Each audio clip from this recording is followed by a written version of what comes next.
Today, we are visiting Glen Cemetery in Port Jefferson, just down the road from Sidney, Ohio, the city seat of Shelby County, Ohio. We are going to visit the graves of Tasha Barrett and Sherry Kembler, two teenage cousins who were murdered on Thursday, July 8th, 1999. As we walk through the cemetery, I'll tell you the story of murder on Queen Street.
The tragic event happened on Queen Street in Sidney. The police were summoned after a 22-year-old woman was found shot in the legs and shoulder, escaping out of a basement window, crawling through the yard to get away from her assailant, who had left her for dead.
Inside the house of Lawrence Mike Hensley, police found the cousins Tasha and Sherry shot to death, along with another younger teenager and Sherry's best friend, Amy Mikesell, who had been stabbed to death.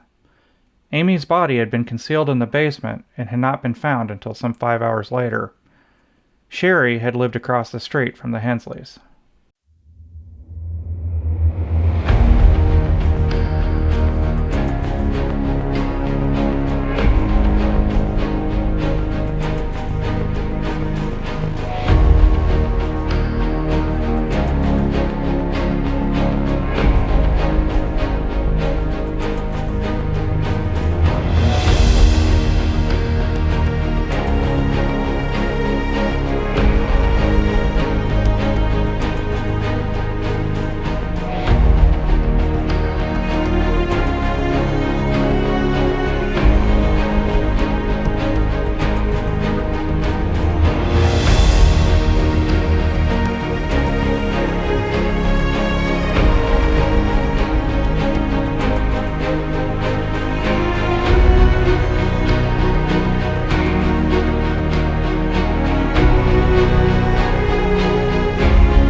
After the girls had been discovered, a local youth pastor, Brett Wildermuth, who Lawrence Mike Hensley also knew, was killed just 20 minutes later. He was shot in the back. Hensley had gone to the youth pastor's home after requesting to meet with Brett for prayer.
Hensley escaped the area of Sidney and remained at large for 5 days, having traveled from Sidney to Georgia and back again.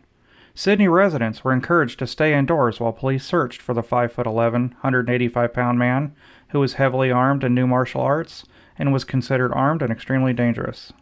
It was said that over the weekend, Hensley had fled to another state. Some said Kentucky. The residents of Sidney, Ohio breathed a little easier amid the terrible grief for the 4 dead and the one left for dead, who was finally in fair condition at the hospital. On Tuesday, Tasha and Sherry were buried together at the Glen Cemetery in Port Jefferson, Ohio. It was on that same day Mike Hensley held 3 hostages at the local speedway on Michigan Avenue. Mike finally gave himself up after a 2-hour standoff with police to finally face the consequences of his terrible and tragic actions. Hensley was sentenced to 4 life sentences without the possibility of parole. However, while in prison, Hensley killed another inmate, adding more time to his sentence.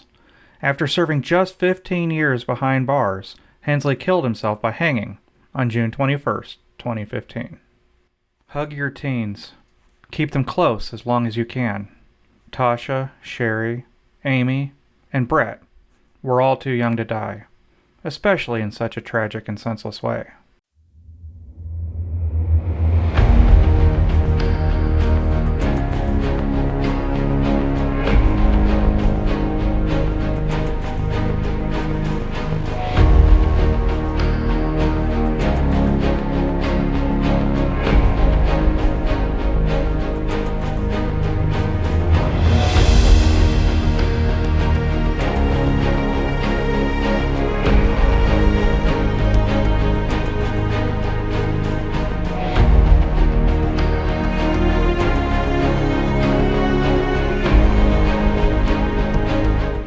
That's it for now. Rest in peace, Tasha and Sherry. You were so loved and are so missed.